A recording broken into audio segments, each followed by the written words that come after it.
Celle-là, Celle-ci. oui. Elle est très féminine. Oui, nous le voyons déjà, elle a déjà des petits sourires très coquets et très féminins. Et quant à l'autre, elle, Plus vive, plus active. plus active. Eh bien, maintenant que nous avons fait connaissance, je crois que nous pouvons tous nous rendre compte que l'ambiance ici au Flonzalais est très familiale. Et d'ailleurs, Sire, je m'adresse à vous maintenant. Lorsqu'on parle du Flonzalais, on parle obligatoirement du lac Léman. C'est le lac Léman que nous dominons et que vous connaissez fort bien puisque vous avez fait une partie de vos études à Lausanne. Lausanne dont vous gardez un grand souvenir, je crois. Nous étions ici assez longtemps. J'étais à l'école ici, à Lausanne. Et on connaît bien le lac Léman ici. Mais est-ce que la Suisse et Lausanne, c'est le lac Léman ou c'est encore autre chose? Je crois que lorsque vous êtes dans un pays, vous revenez d'ailleurs d'un grand voyage maintenant qui vous a entraîné dans 14 pays, vous étudiez très attentivement les institutions du pays en question pour peut-être par la suite les mettre en pratique dans votre pays. Le but de nos voyages officiels n'est pas pour l'enseignement ou bien pour trouver quelque chose, mais c'est surtout pour apporter les salutations et pour dire en anglais le goodwill du peuple de mon pays, le peuple qu'on visite. C'est une action de contact personnel. Contact qui veut dire amitié, bien sûr. Oui, amitié entre notre pays et les pays en question. Là, ce que je disais tout à l'heure, si étudier les institutions des pays étrangers, c'était d'ailleurs peut-être une erreur, car je crois savoir qu'en Thaïlande, que dans votre pays, on n'adopte jamais au fond ce qui vient de l'extérieur. On adapte tout au plus. On est ouvert à toutes les bien pour le pays, mais on doit, comme vous dites, adapter aux conditions locales et puis à nos institutions, à notre tradition. Bien sûr. Si vous le permettez, j'aimerais que nous nous évadions pendant quelques instants du Flonzalais, que nous nous évadions de Suisse, pour nous rendre à Bangkok, pour nous rendre dans votre palais.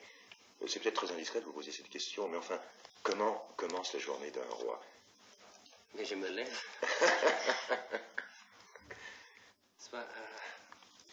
Pour dire une journée qui est typique, c'est difficile de vous la décrire parce que chaque journée est différente.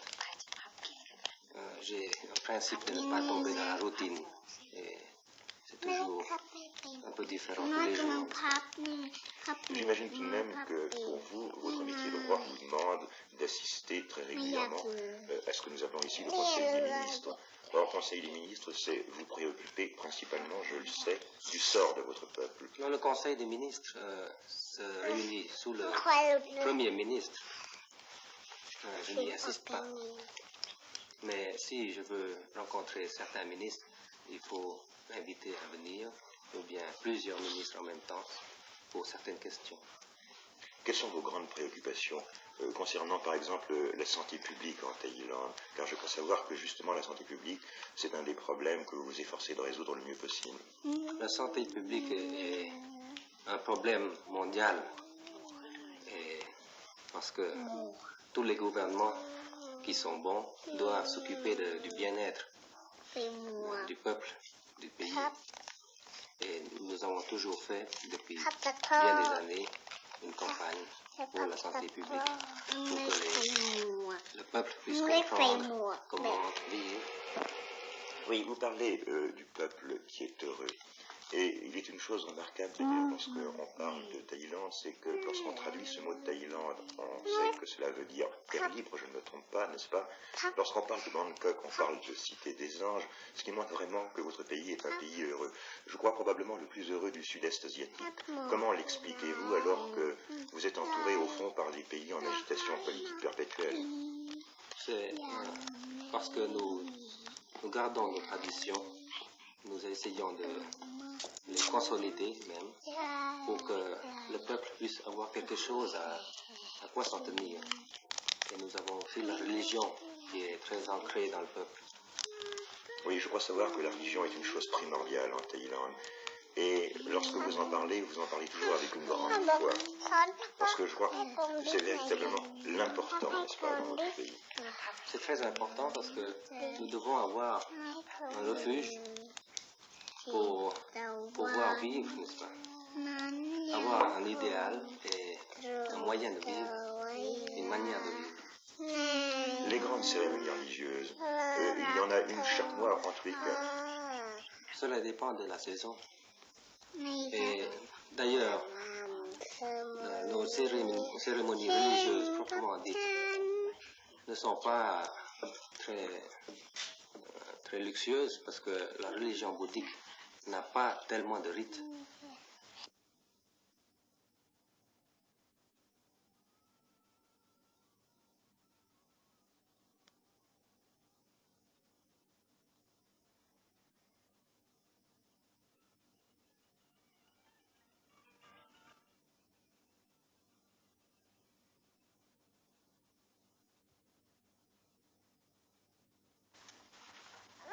Lorsque on parle de Thaïlande, on parle maintenant tout au moins d'industrialisation, n'est-ce pas?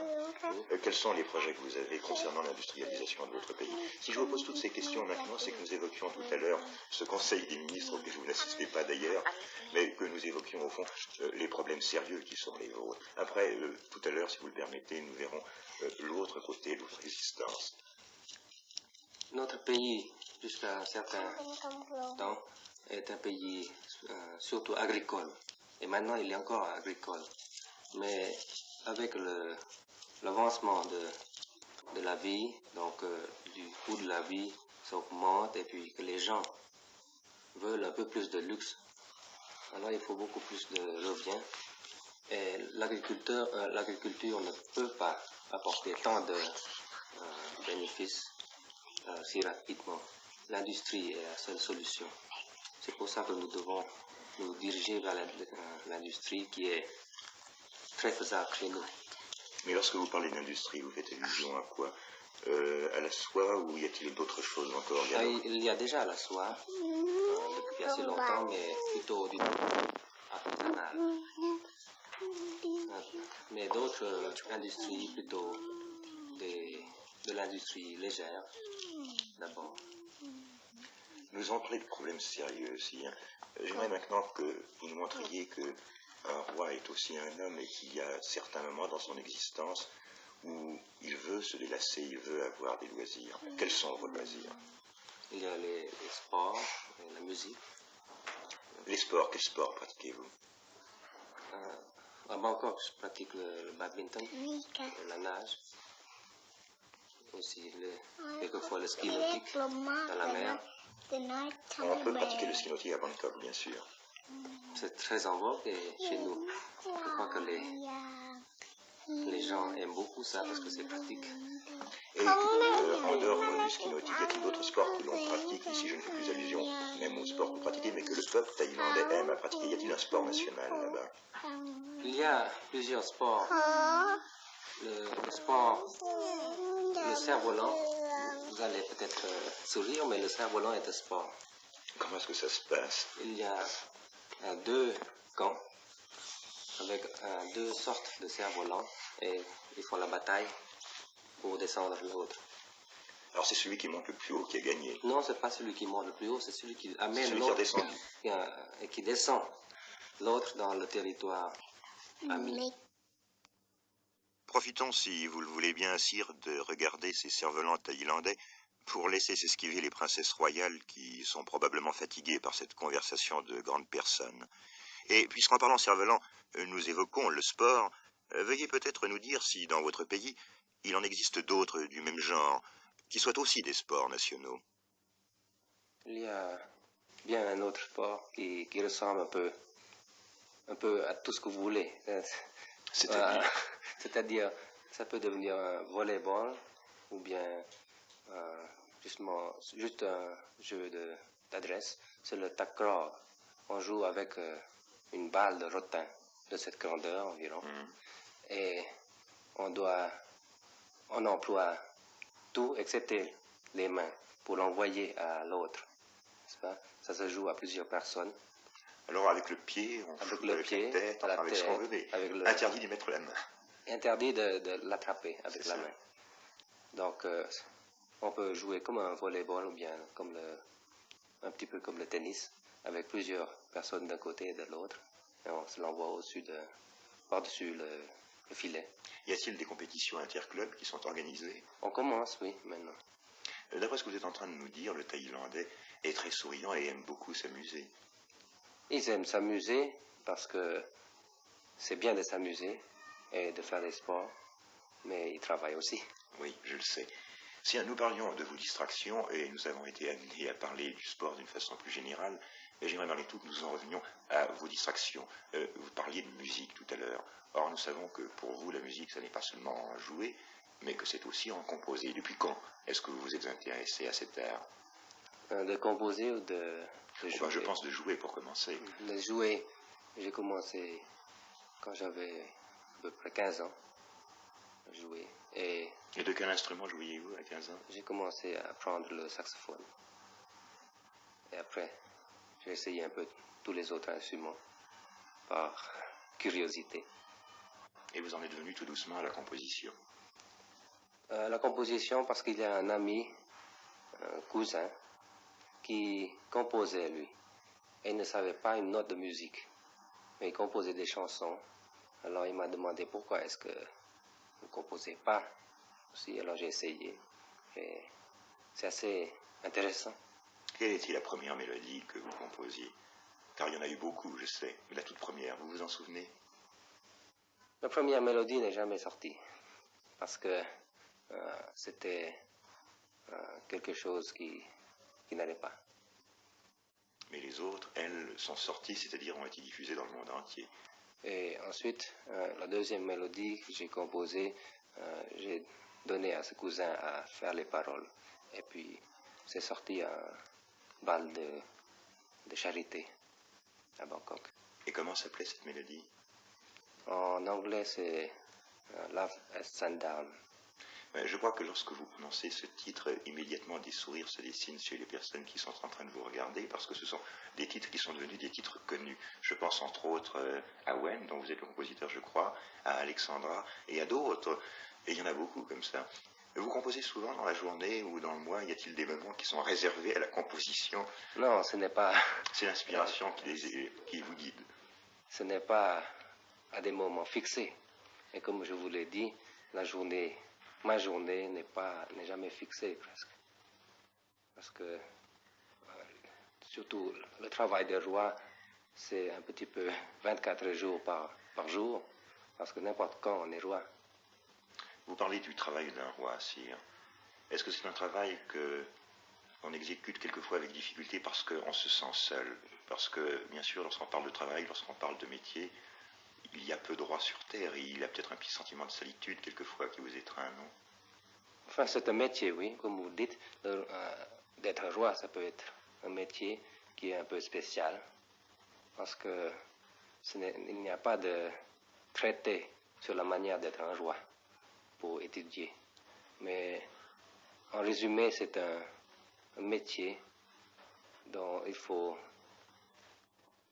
se spécialiser aussi.